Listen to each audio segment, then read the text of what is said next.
नमस्कार दोस्तों, स्वागत है एक बार फिर से आपका अनॉन न्यूज़ में। हम देख रहे हैं साइंस यानी विज्ञान। अब विज्ञान में हम देख रहे हैं पहला चैप्टर अध्याय 1, जिसका नाम है रासायनिक अभिक्रियाएं एवं समीकरण। इस पर हमने 2 वीडियो पहले से बना दिया है और ये आज हमारा तीसरा वीडियो है। ये हमारा तीसरा वीडियो और कोशिश करेंगे इसमें से ख़त्म हो जाए। अगर इसमें ख़त्म हो जाता है तो हम इसके बाद करेंगे चौथा लेक्चर जो हमारा होगा वो स्पेशली क्या चीज़ का होगा, क्विज़ का होगा। ठीक है, तो अगर क्विज़ हो गया तो यह समझ लीजिए कि ये चैप्टर पूरी तरह से ख़त्म हो गया। तो चलिए ट्राई करते हैं तीसरा में ख़त्म करने का।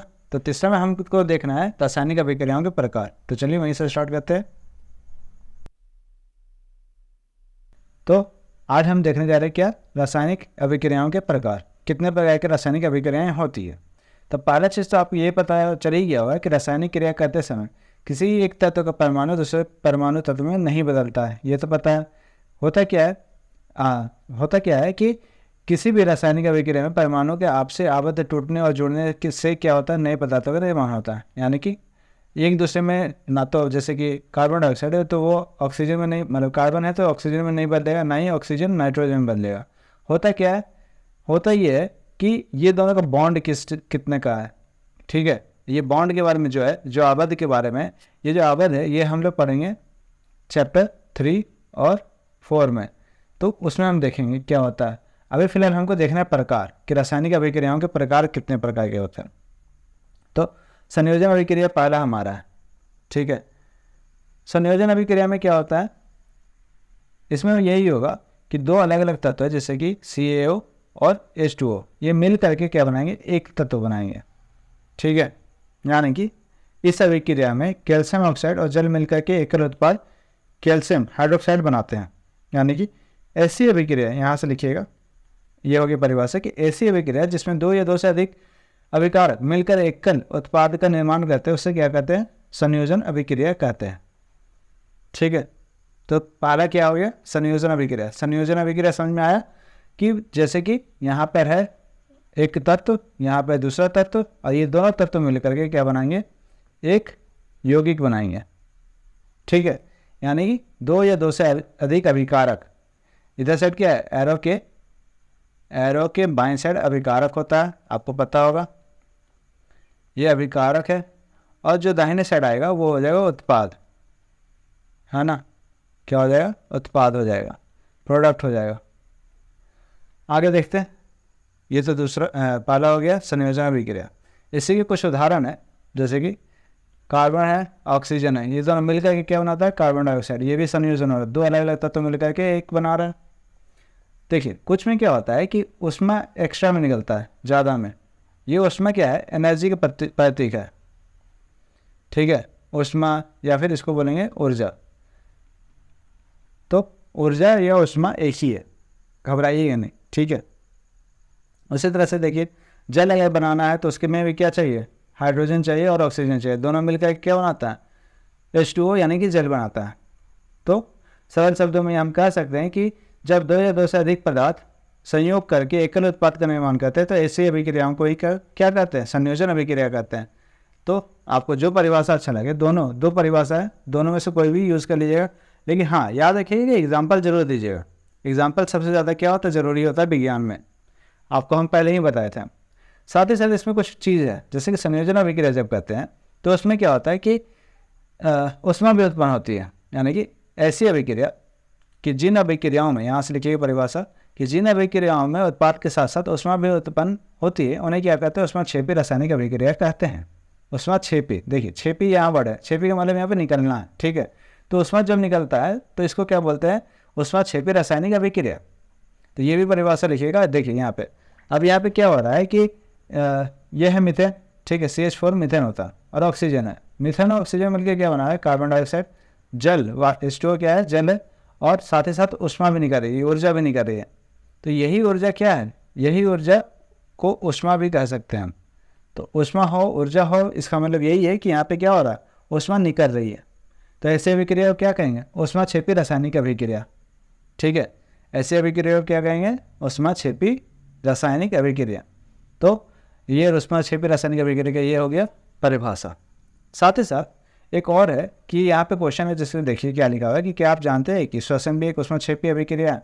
अब ऊष्माक्षेपी कहने का मतलब तो ये तो समझ में आया कि इसका मतलब ऊष्मा है या फिर ऊर्जा है। तो हम जब भी श्वसन करते हैं तो वो क्या करता है, देखिए यहाँ पे क्या लिखा हुआ है कि जीवित रहने के लिए हमें ऊर्जा की आवश्यकता होती है, ये तो पता ही है। यह ऊर्जा हमें भोजन से प्राप्त होती है।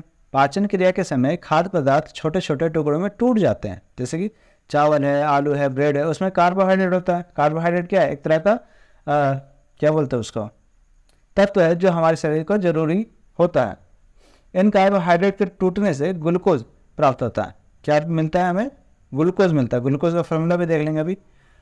यह ग्लूकोज हमारे शरीर की कोशिकाओं में उपस्थित ऑक्सीजन के साथ मिलकर के क्या करता है, हमें ऊर्जा प्रदान करता है। देखिए यहाँ पे ऊर्जा मिल रहा है ना, आखिर में क्या मिल रहा है आपको, ऊर्जा तो मिल रहा है।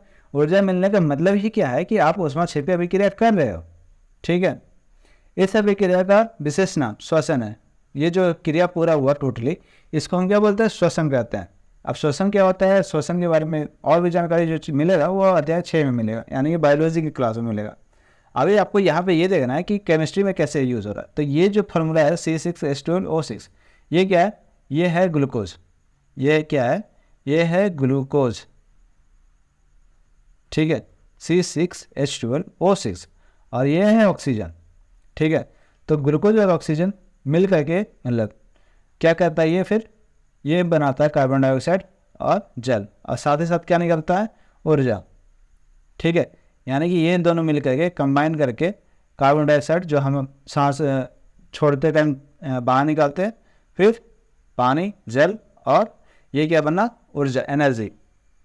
तो यही बात हो रहा है कि कभी भी अगर इस तरह की अभिक्रिया हो रही है तो इसमें ऊर्जा अगर नहीं कर रही है तो ये कहलाएगा क्या, कौन सी अभिक्रिया, ऊष्माक्षेपी अभिक्रिया कहलाएगी। उसी तरह से अब एक और है कि साग सब्जियों का विघटित होकर कंपोस्ट बनना भी क्या है, एक ऊष्माक्षेपी अभिक्रिया है। तो यहाँ पे 3 चीज़ बताया है, और तीनों में क्या है, ऊष्माक्षेपी अभिक्रिया। पहला में क्या है, प्राकृतिक गैस का अगर दान करते हैं तो वो क्या है, वो भी ऊष्माक्षेपी अभिक्रिया। अब आगे चलते हैं, आगे क्या है, वियोजन अभिक्रिया। अब हम दूसरा देखने जा रहे हैं।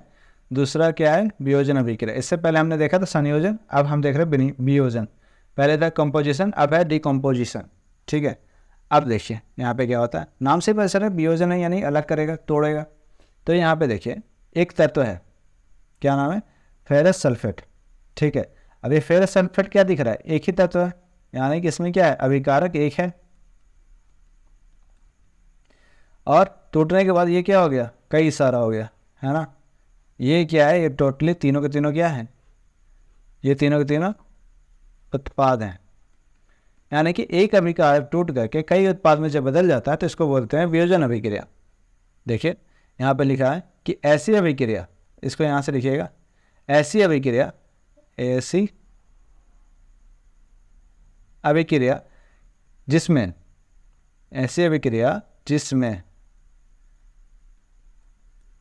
जिसमें एकल अभिकर्मक टूटकर छोटे छोटे उत्पाद प्रदान करता है, उसे क्या कहते हैं, उसे वियोजन अभिक्रिया कहते हैं, ठीक है। उसके बाद ये एग्जांपल डाल सकते हैं। तो यहाँ पे आपको समझ में तो ऐसे भी आ गया होगा कि ऐसा अभिक्रिया जिसमें एक तत्व या एक अभिकारक टूट करके छोटे छोटे उत्पादों में बदल जाएगा, उसको बोलेंगे क्या, उसको बोलेंगे वियोजन अभिक्रिया। तो यहाँ पे पूरा वो डिटेल दिया हुआ है, ये जो पूरा फार्मूला जो है यहाँ पे ये लिखा हुआ, उसी का यहाँ डिटेल दिया हुआ, तो वो उतना ज़्यादा इंपॉर्टेंट है नहीं, क्या कि आपको ये एग्जाम्पल याद होना चाहिए। आगे देखिए, आगे क्या बोल रहा है कि ऊष्मा देने पर कैल्शियम कार्बोनेट क्या होता है, कैल्शियम ऑक्साइड और कार्बन डाइऑक्साइड में वियोजित हो जाना एक वियोजन अभिक्रिया है। यहाँ पे एक और एग्जांपल दिया हुआ, ये भी एग्जांपल लिख लीजिएगा, पॉइंट बना के अलग से लिखिएगा या फिर नोट करके लिख सकते हैं। यहाँ पे ध्यान देने वाला ये चीज़ है कि ऊष्मा देने पर अगर कैल्शियम कार्बोनेट में कैल्शियम ऑक्साइड और कैल्शियम डाइऑक्साइड में वियोजन हो जाता है तो इसको क्या बोलेंगे, ये भी एक वियोजन अभिक्रिया ही है, टूट तो रहा ही है ना आखिर। अगर कैल्शियम कार्बोनेट को गर्म करते हैं तो ये क्या बन जाता है, CaO यानी बुझा हुआ चूना, और कार्बन डाइऑक्साइड बन जाता है, यानी कि एक टूट करके 2 इसमें भी बन रहा है, तो वियोजन तो हो ही रहा है, ठीक है। जिसका उपयोग हम क्या कहते हैं, उद्योगों में करते हैं। कैल्शियम ऑक्साइड को चूना या बिना बुझा हुआ चूना भी कहते हैं। कैल्शियम ऑक्साइड को यानी कि ये वाला जो तत्व है CaO को बुझा हुआ चूना या फिर चूना सिर्फ करते हैं। ठीक है, इसके अनेक उपयोग है, जैसे कि सीमेंट के निर्माण में इसका यूज़ होता है। तो इसको क्या बोलते हैं, अगर ऊष्मा के द्वारा इसको अलग किया जाता है तो इसको बोलते हैं ऊष्मीय वियोजन। ठीक है, वियोजन तो हो ही रहा है, लेकिन इसको क्या कहते हैं अलग से, ऊष्मीय वियोजन। आगे देखिए, अब यहाँ पे भी देखिएगा तो यहाँ पे क्या हो रहा है कि एक ही तत्व है लेड नाइट्रेट, जिसमें गर्म किया जा रहा है। गर्म करने पे ये लेड ऑक्साइड, नाइट्रोजन ऑक्साइड और ऑक्सीजन में बदल जा रहा है, यानी कि एक अभिकर्मक कई उत्पाद में बदल जा रहा है। यहाँ पे भी वही दिख रहा है ना, तो ये भी याद रखिए एग्जाम्पल। आगे देखिए, सारा उसी का एग्जाम्पल है। यहाँ पे भी क्या हो रहा है, एक तत्व AgCl टूट करके बन जा रहा है Ag और Cl। ठीक है, यहाँ पे भी क्या है, AgCl का नाम क्या है, AgCl यहाँ है सिल्वर क्लोराइड। ठीक है, और सिल्वर ब्रोमाइड, यहाँ पे सिल्वर ब्रोमाइड है। इसका प्रयोग क्या होता है कि श्याम श्वेत फोटोग्राफी में किया जाता है। ठीक है, ब्लैक एंड वाइट। श्याम श्वेत का मतलब क्या है, black and white. Black and white photography जब करते हैं तो उसमें यूज़ किया जाता है, ये बोल रहा है। ठीक है, तो ये सब भी क्या है, ये सब भी वियोजन अभिक्रिया का एग्जाम्पल है। आगे देखते हैं। अच्छा, वियोजन अभिक्रिया में जैसे कि आप देखें तो संयोजन जब पढ़ रहे तो संयोजन अभिक्रिया में हमने देखा क्या, जब संयोजन हो रहा था तो ऊष्मा निकल रहा था। ठीक है, ऊष्मा निकल रहा था, यानी ये ऊष्मा क्या था, प्लस में था। जबकि वियोजन जब कर रहे हैं तो वियोजन में आप देख रहे हो सब में गर्म किया जा रहा, गर्म किया जा रहा मतलब ऊष्मा यूज़ किया जा रहा, यानी कि ऊष्मा इसमें क्या होता है, कमी होता है ऊष्मा का। यानी कि वियोजन अभिक्रिया में अभिकारों को तोड़ने के लिए ऊष्मा या प्रकाश या विद्युत ऊर्जा की आवश्यकता होती है। तो जिन अभिक्रियाओं में, इसको टिक लगाइएगा, यहाँ से देखिएगा, जिन अभिक्रियाओं में ऊर्जा अवशोषित होती है उन्हें ऊष्मा शोषी अभिक्रिया कहते हैं। तो वियोजन का कोई भी एग्जाम्पल इसमें भी डाल सकते हैं, वो क्या कहलाएगा, ऊष्मा शोषी अभिक्रिया कहलाएगा। हाँ, ध्यान दीजिएगा कि उसमें कम से कम प्रकाश का बात हो, ठीक है, या फिर ताप का बात हो, या फिर ऊष्मा का बात हो, तभी वो कहलाएगा ऊष्मा शोषी, क्योंकि ऊष्मा यूज़ करना चाहिए ना। तो वो था वियोजन अभिक्रिया। दो खत्म हो गया। तीसरा है हमारा विस्थापन अभिक्रिया। तीसरा हमारा क्या है, विस्थापन अभिक्रिया। नाम से पता चला कि विस्थापित करेगा। विस्थापित करेगा मतलब कि पलट देगा या फिर किसी को चुरा लेगा। ठीक है, ऐसे समझिए जैसे कि Fe है और CuSO4 है। ठीक है, तो ये क्या है, ये दोनों एक ही साथ है अभी। तो क्या क्या है, CuSO4।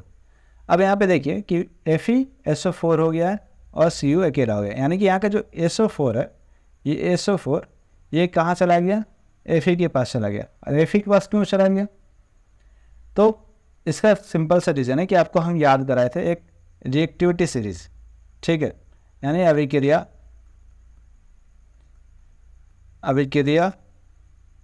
अभिक्रियता या फिर उसको बोलिए सक्रियता श्रेणी या फिर बोलिए टेबल, जो भी आपको याद कराए थे, जिसमें पोटेशियम ऊपर था, याद है, जिसमें पोटेशियम ऊपर था और मांगे धातु जैसे गोल्ड क्या था, गोल्ड का क्या होता है, Au, तो गोल्ड सबसे नीचे था। तो ये वाला जो सीरीज आपको याद कराए थे ये यहीं पे काम आएगा। जैसे कि SO4 क्या है, SO4 एक ऐसा तत्व है जो किसी के साथ चला जाएगा। ठीक है, लेकिन आपको याद क्या रखना है कि SO4 उसी के साथ जाएगा जो मजबूत होगा। ठीक है, जो स्ट्रांग होगा। तो Cu और Fe दो आपके पास तत्व हैं, तो आप किसके पास जाओगे, तो ये डिसाइड कौन करेगा, सक्रियता श्रेणी। जो सबसे ज़्यादा शक्तिशाली होगा, जो सक्रिय ज़्यादा होगा, उसके पास चला जाए। तो Fe और Cu में अगर आप देखोगे तो Fe का क्या है, Cu से ज़्यादा शक्तिशाली है, इसलिए SO4 कहाँ चला गया, Fe के पास चला गया। तो यहाँ पर देखिए कि इस अभिक्रिया में लोहे ने दूसरे तत्व कॉपर को कॉपर सल्फर के विलयन से विस्थापित कर दिया या हटा दिया। इस अभिक्रिया को विस्थापन अभिक्रिया कहते हैं। अब इसी अभिक्रिया के देखिए कुछ और उदाहरण, जैसे कि Zn प्लस CuSO4। यहाँ पे फिर से Zn क्या है, ज़्यादा शक्तिशाली है। अब ये जो शक्तिशाली है कि नहीं है, ये आप यहाँ पर टेबल में देख सकते हैं। तो टेबल में देखिए, ध्यान दीजिए कौन कौन सा तत्व आगे है।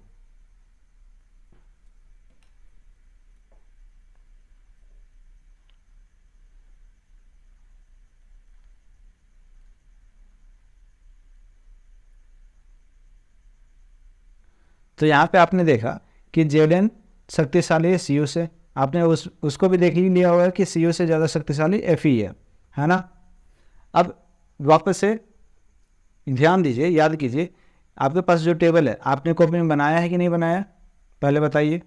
अगर नहीं बनाया है तो इसको बना लीजिए सक्रियता श्रेणी को कॉपी में ध्यान दीजिए कि Pb और Cu इन दोनों में से सबसे ताकतवर कौन है, तो ध्यान दीजिएगा तो Pb शक्तिशाली है, यानी कि Pb क्या है, ऊपर है और नीचे में कौन है, Cu है ना। तो Pb और Cu में शक्तिशाली है Pb, तो Cl क्या करेगा, Cl Pb के पास चला जाएगा, ठीक है। तो यहाँ पे ये कहेंगे कि जिंक तथा लेड, ऊपर में जिंक था, ये जिंक है और ये लेड है, तो जिंक तथा लेड कॉपर की अपेक्षा अधिक अभिक्रियाशील तत्व है, ठीक है। इसलिए क्या करेगा, वो कॉपर की यौगिक को उसके यौगिक से विस्थापित कर देगा, यानी कि उसका यौगिक कौन है, यहाँ पे SO4 है, यहाँ Cl2 है, तो उससे क्या करेगा, विस्थापित कर देगा। तो यानी कि जो स्ट्रांग होगा वो क्या करता है, जो कमज़ोर होता है उसका चीज छीन लेता है ना। जैसे कि आपने डोरेमोन देखा, तो डोरेमोन में क्या होता है, ज़्यादातर नोबिता का जो भी चीज़ होता है वो कौन छीन लेता है, जियान छीन लेता है। तो ये है नोबिता का गैजेट्स SO4 Cl2, और ये है खुद नोबिता Cu, और उससे ज़्यादा शक्तिशाली कौन है, यहाँ पे जियान है, सुनियो है, ठीक है। तो इस तरह से क्या होता है, यहाँ पे छीन लिया जाता है। चलिए आगे देखते हैं। तो ये हो गया हमारा तीसरा विस्थापन अभिक्रिया, है ना। अब हम देखेंगे चौथा कौन सा है, द्विविस्थापन अभिक्रिया। द्विविस्थापन अभिक्रिया में क्या होगा, चलिए देखते हैं, बता देते एग्जाम्पल से। द्विविस्थापन अभिक्रिया में यहाँ ध्यान दीजिएगा कि Na2 और SO4 है, जबकि BaCl2 है। अब यहाँ पे देखिए Na के साथ था SO4, ठीक है, और Ba के साथ था Cl2। यहाँ पे देखिए क्या हो गया कि Ba के साथ कौन आ गया है, SO4 आ गया। SO4 कहाँ था, Na के साथ था, जबकि Na के साथ यहाँ पे कौन आ गया, Cl आ गया। यहाँ पे किसके साथ Cl था, Ba के साथ। तो यहाँ पे देख रहे हैं, यहाँ पे क्या हो गया, एक दूसरे के साथ एक्सचेंज हो गया, यानी कि यहाँ पे एक चीज़ लाया तो दूसरा दे दिया, एक चीज़ लाया तो दूसरा दे दिया। तो यहाँ पे यही है, ठीक है। इसको क्या बोलते हैं, द्विविस्थापन, क्योंकि दोनों के दोनों में क्या हो गया, बदलाव हो गया। तो वे अभिक्रियाएँ, यहाँ से देखिएगा कि वे अभिक्रियाएँ जिनमें अभिकारकों के बीच आयनों का आदान प्रदान होता है उसे क्या कहते हैं, उन्हें द्विविस्थापन अभिक्रियाएँ कहते हैं। अब आगे एक चीज़ छूट गया है, देखिए ये वाला, कि जिस अभिक्रिया में अवक्षेप का निर्माण होता है उसे अवक्षेपन अभिक्रिया कहते हैं। अवक्षेपन का मतलब ये है, यहाँ पे अवक्षेप का मतलब ये है, पहले ये समझ लीजिए कि अघुलनशील, क्या चाहिए इसका मतलब, अघुलनशील। अघुलनशील किस में, तो अघुलनशील जल में, ठीक है। तो ऐसे पदार्थ जो जल में नहीं घुल सकते उसको क्या बोलते हैं, अवक्षेप कहते हैं। तो ऐसी अभिक्रिया जिसमें अवक्षेप का निर्माण होगा वो क्या कहलाएगा, वो कहलाएगा अवक्षेपन अभिक्रिया, ठीक है। उसी तरह से एक एग्जांपल दिया है कि Ba जो है ये +2 होता है इसका साइन, जबकि SO4 का -2 होता है। यहाँ पे माइनस छुपा हुआ दिख नहीं रहा अच्छे से, यहाँ पे माइनस है। तो ऐसे SO4 -2 की अभिक्रिया से क्या होता है, BaSO4 में अवक्षेप का निर्माण हो जाता है, अवक्षेप का निर्माण हो जाता है। और साथ ही साथ ये जो अभिक्रिया कहलाएगी, ये क्या कौन सी अभिक्रिया कहलाएगी, BaSO4 की, यानी कि Ba + SO4, ये जो अभिक्रिया कहलाएगी ये कहलाएगी अवक्षेपन अभिक्रिया। क्या बनेगा इसमें, BaSO4 बनेगा, ठीक है, BaSO4 बनेगा। चलिए ये तो हो गया। अब इसके बाद जो है ये कि पढ़ा दिए हैं कि वे अभिक्रियाएँ जिनमें अभिकारों के बीच आयनों का आदान प्रदान होता है उन्हें क्या कहते हैं, द्विविस्थापन अभिक्रियाएँ कहते हैं। ये तो समझ में आ गया कि यहाँ पे क्या हो गया, तत्व आपस में बदल गए। जैसे कि Na के साथ SO4 था जो हो गया अब Cl2, जबकि Ba के साथ Cl2 था जो हो गया है BaSO4। तो यहाँ तो समझ में आ गया। अब इसमें याद रखिए कि अवक्षेप किसको कहते हैं बस, ठीक है। इसके बाद जो हमारा अभिक्रिया है वो कितने अभिक्रिया होंगे, एक बार चेक कर लेते हैं कितने हुए हैं, 4 होने चाहिए थे, शुरू से देख लेते हैं। तो अभिक्रियाओं के प्रकार में पहला हमारा है संयोजन अभिक्रिया, जिसमें कि क्या होता है, दो अलग अलग तत्व मिलकर एक तत्व बनाते हैं, संयोजन हो गया। दूसरा है, अच्छा, संयोजन में एक खास बात ये भी था कि इसमें ऊष्माक्षेपी अभिक्रिया होती है, यानी ऊष्मा निकलती है, ये भी याद रखिएगा। फिर उसके बाद था वियोजन अभिक्रिया। तो वियोजन अभिक्रिया में क्या होगा, एक तत्व दो अलग अलग तत्वों में टूट जाएगा, और इसके लिए हमको क्या चाहिए होगा, ऊष्मा। तो ऊष्मा होने के कारण इसको क्या बोलते हैं, उसमें वियोजन कहते हैं, या फिर इस पूरी घटना को एक और नाम से जानते हैं, क्या बोलते हैं, ऊष्मा शोषी। ठीक है, इसको क्या कहते हैं, ऊष्मा शोषी अभिक्रिया। इसके बाद है तीसरा, विस्थापन अभिक्रिया। तो विस्थापन अभिक्रिया में क्या होता है, जो शक्तिशाली है वो कमज़ोर से उसका गैजेट्स छीन लेगा, है ना, याद है ना, अभी तक कहानी याद ही होगा। तो ये है तीसरा। चौथा क्या है, द्विविस्थापन अभिक्रिया। द्विविस्थापन में अभी देखें तुरंत कि दो तत्व हैं और दोनों तत्वों को क्या कहते हैं, अपने अपने जो खिलौने हैं बदल लेते हैं, तो इसको बोलते हैं द्विविस्थापन अभिक्रिया। तो आप देखेंगे इसके बाद अपचयन और उपचयन। ठीक है, उपचयन अपचयन देखेंगे। तो देखिए एक एग्जांपल पहले दिया हुआ वही समझ लेते हैं कि ये तांबा है। ठीक है, ये क्या है, तांबा, कॉपर है, और ये क्या है, ऑक्सीजन है। तो इसको गर्म करते हैं तो क्या बन जाता है, कॉपर ऑक्साइड बन जाता है। अब कॉपर ऑक्साइड के साथ हाइड्रोजन गर्म करते हैं तो कॉपर अलग हो जाता है और जल बन जाता है। तो यहाँ पे देखिए कि यहाँ पे दो अभिक्रियाएँ दिखाएं, उसमें एक अभिक्रिया के साथ जब किसी पदार्थ में ऑक्सीजन की वृद्धि होती है तो उसको कहते हैं कि उसका अपचयन हुआ है, जबकि किसी अभिक्रिया में अगर पदार्थ का ऑक्सीजन का ह्रास हो जाता है तो इसको कहते हैं उसका अपचयन हुआ। तो यहाँ पे परिभाषा का लिखना है, तो अब परिभाषा आप ऐसे लिख सकते कि ऐसी अभिक्रिया जिसमें किसी पदार्थ का ऑक्सीजन में वृद्धि हो जाता है तो उसको बोलते हैं अपचयन, जबकि किसी पदार्थ में ऑक्सीजन का ह्रास हो जाता है, कमी हो जाता है, तो उसको बोलते हैं अपचयन। तो उपचयन में जब भी उपचयन होगा तो उपचयन में क्या होगा, ऑक्सीजन बढ़ जाएगा। ठीक है, और दूसरा क्या हो जाएगा, अपचयन में इसका वो ठीक उल्टा हो जाएगा। अपचयन में क्या हो जाएगा, ऑक्सीजन घट जाएगा। ठीक, याद रखिए ये आयन नहीं है, ये घट जाएगा बढ़ जाएगा साइन है, ये पॉजिटिव बढ़ जाएगा और ये नेगेटिव। ठीक है, आगे चलते हैं। ऑक्साइड में ऑक्सीजन का जब ह्रास हो रहा है, कॉपर ऑक्साइड में दूसरा जो देखे थे हम लोग, उसमें कॉपर ऑक्साइड का ह्रास हो रहा है, इसलिए यह अपचयित हुआ, ये कहेंगे।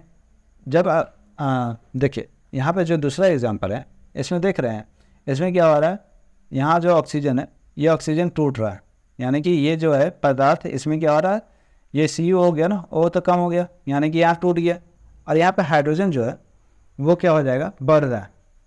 ठीक है, अब यहाँ पे ये समझिए, यहाँ पे ये बोल रहा है कि हाइड्रोजन में ऑक्सीजन की वृद्धि हो रही है, इसलिए ये क्या कहलाएगा, उपचयित हुआ, ये कहलाएगा। ठीक है, तो यहाँ पे एक एग्जांपल में देखिए कि यहाँ पे क्या हो रहा है कि हाइड्रोजन में ऑक्सीजन बढ़ रहा है ना, हाइड्रोजन में ऑक्सीजन नहीं था, अब यहाँ पे ऑक्सीजन दिख रहा है, जबकि कॉपर में ऑक्सीजन था लेकिन यहाँ पे ऑक्सीजन नहीं दिख रहा है। यानी कि ऐसी अभिक्रिया जिसमें कि दोनों एक साथ हो, क्या हो, दोनों एक साथ हो, उपचयन भी और अपचयन भी, तो ऐसे अभिक्रिया को क्या बोलते हैं, इसको बोलते हैं उपचयन अपचयन अभिक्रिया, या फिर एक लाइन में बोलना है तो रेडॉक्स अभिक्रिया। तो यहाँ से उसका परिभाषा होता है रेडॉक्स का कि किसी अभिक्रिया में एक अभिकारक उपचयित और दूसरा अभिकारक अपचयित होता है तो इन अभिक्रियाओं को उपचयन अपचयन अथवा रेडॉक्स अभिक्रिया कहते हैं। तो उसके लिए ये एग्जाम्पल भी लिखना जरूरी है। उसके कुछ उदाहरण में ये भी है, देखिए जैसे कि ZnO है, तो जिंक के साथ ऑक्साइड है, यानी जिंक ऑक्साइड है और ये कार्बन है। तो जिंक ऑक्साइड में ऑक्साइड जो था, ऑक्सीजन जो था, ये क्या हो जा रहा है, ये खत्म हो जा रहा, यहाँ पे देखिए यहाँ पे नहीं है, जबकि कार्बन डाइऑक्साइड में कुछ नहीं था, यहाँ पे क्या जा रहा है, ऑक्सीजन आ जा रहा है, यानी कार्बन मोनोऑक्साइड बन जा रहा है। तो यहाँ पे देखिए कि कार्बन उपचयित होकर के CO बन गया, जबकि ZnO अपचयित होकर के Zn बन गया, जिंक बन गया। तो यहाँ पे एग्जांपल भी दिया हुआ और डिटेल भी बता रहा है, तो कोई दिक्कत नहीं है।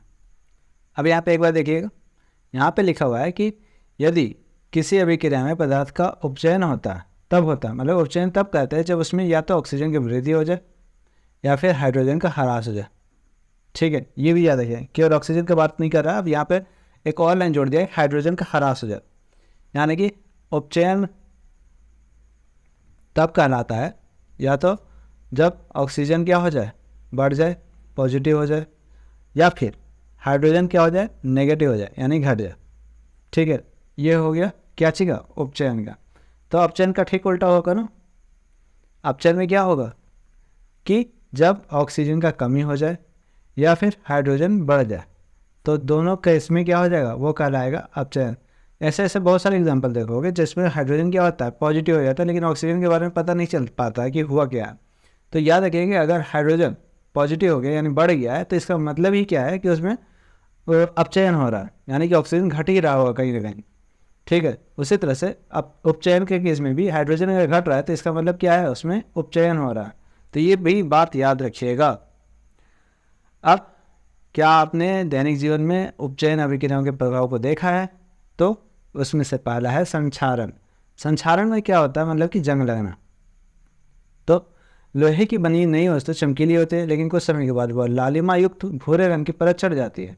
इस प्रक्रिया में लोहे पर जंग लगना कहते हैं। इस प्रक्रिया को कहते ही हैं जंग लगना। कुछ अन्य धातुओं में भी ऐसा परिवर्तन होता है। क्या आपने चांदी तांबे पर देखा है? जब कोई धातु अपने आसपास अम्ल या आर्द्रता के संपर्क आदि में आता है, ये परिभाषा है संक्षारण का, ये भी लिख लीजिएगा कि जब कोई धातु अपने आसपास अम्ल और आर्द्रता के आदि के संपर्क में आती है तब ये संक्षारित हो जाती है, और इस प्रक्रिया को संक्षारण कहते हैं। इसका एग्जाम्पल क्या है कि चांदी के ऊपर काली परत और तांबे के ऊपर हरी परत चढ़ना संक्षारण के अन्य उदाहरण है। एक तो लोहा का याद है, लोहे का क्या हो जाएगा, लोहे का भूरा रंग, और चांदी का काला रंग, और तांबा का हरा रंग। ये सब अगर दिखता है तो इसका मतलब है कि वो संक्षारित हो रहा है, यानी कि उस पर जंग लग रहा, संक्षारण का हो गया। अब ये संक्षारण को बचाने के लिए क्या करेंगे, है ना, संक्षारण यानी जंग लगने से बचने के लिए क्या कहते हैं? तो याद कीजिए क्या क्या कहते हैं। अगर आपके आसपास घरों में अगर लोहे का कोई चीज़ है तो आपको ध्यान देना होगा कि क्या चीज़ का उपयोग करके हम उसको बचाते हैं। तो आपको याद होगा कि हम उसमें सबसे पहले क्या करते हैं, पेंट करते हैं, है ना। तो पेंट करके हम क्या कर सकते हैं, उसको बचा सकते हैं। फिर या फिर यशद लेपन करके बचा सकते हैं। यशद लेपन यानी कि जिंक को चढ़ा करके, जिंक की पतली परत को चढ़ा करके हम क्या कर सकते हैं, बचा सकते हैं। तो इसके अलावा और कुछ भी कर सकते हैं तो वो भी बताइएगा। तो दो चीज़ हम बता लिए, आगे और भी चीज़ है वो आप बताइएगा। अगला पॉइंट हमारा है विकृति गंधता। तो विकृति गंधता का मतलब होता है खराब होना किसी चीज़ का। तो देखिए, वसा युक्त या तेलीय खाद्य सामग्री जब लंबे समय तक रखी जाती है तो उसका स्वाद कैसा होता है या गंध कैसा होता है? तो उपचयित होने पर तेल या वसा क्या होता है, विकृत गंधी हो जाता है तथा उनके स्वाद या गंध बदल जाते हैं। ठीक है, प्रायः तेलीय और वसा युक्त खाद्य सामग्री में उपचयन को रोकने वाले पदार्थ यानी कि प्रतिऑक्सीकारक मिलाए जाते हैं। ठीक है, यानी कि उसमें प्रतिऑक्सीकारक मतलब एंटीऑक्सीडेंट। एंटीऑक्सीडेंट मतलब जो ऑक्सीजन को सोख लेता है, जो ऑक्सीजन को सोख लेता है वो मिलाया जाता है। तो वायु रोधी बर्तनों में खाद्य सामग्री रखने से उपचयन की गति धीमी हो जाती है। ये भी याद रखिए कि अगर आप ऐसा बर्तन यूज़ करें जिसमें हवा नहीं घुस सकता है तो उससे क्या होता है, उपचयन धीरे हो जाता है और वो धीरे धीरे खराब होता है। ठीक है, इसीलिए चिप्स बनाने वाले चिप्स की थैली में ऑक्सीजन को हटा करके उसमें क्या भरा जाता है, ऑक्सीजन नहीं भरा जाता है, उसमें भरा जाता है नाइट्रोजन, जैसी कम सक्रिय गैस से युक्त कर देते ताकि चिप्स का उपचयन जल्दी ना हो सके। तो ये भी याद रखिएगा कि अगर आप चिप्स खा रहे हो तो उसमें ऑक्सीजन नहीं है, उसमें क्या है, नाइट्रोजन छुपा हुआ है, नाइट्रोजन मिला हुआ है। ठीक है, नाइट्रोजन क्यों, तो क्योंकि अगर ऑक्सीजन भरेगा तो उपचयन जल्दी हो जाए तो खराब जल्दी होगा, तो इसलिए नाइट्रोजन रखा जाता है ताकि जल्दी खराब ना हो। तो ये हो गया हमारा चैप्टर खत्म। इसके बाद हम लेंगे अगला जो भी लेक्चर आएगा, और उसमें लेक्चर नहीं रहेगा, वो रहेगा क्विज़, और क्विज़ हम करेंगे पूरा। ठीक है, पूरे चैप्टर का क्विज़ होगा। और साथ ही साथ इससे पहले वाले जो भी क्वेश्चन नहीं बना था, जो भी होमवर्क दिए थे, वो होमवर्क अगर बनाए नहीं है तो बना लीजिए, क्योंकि क्विज़ में हम लास्ट में वो होमवर्क का सॉल्यूशन डाल देंगे। तो मिलते हैं अगले क्लास में। आज के लिए रखते हैं इतना ही। ध्यान रखिएगा और मस्त रहिएगा।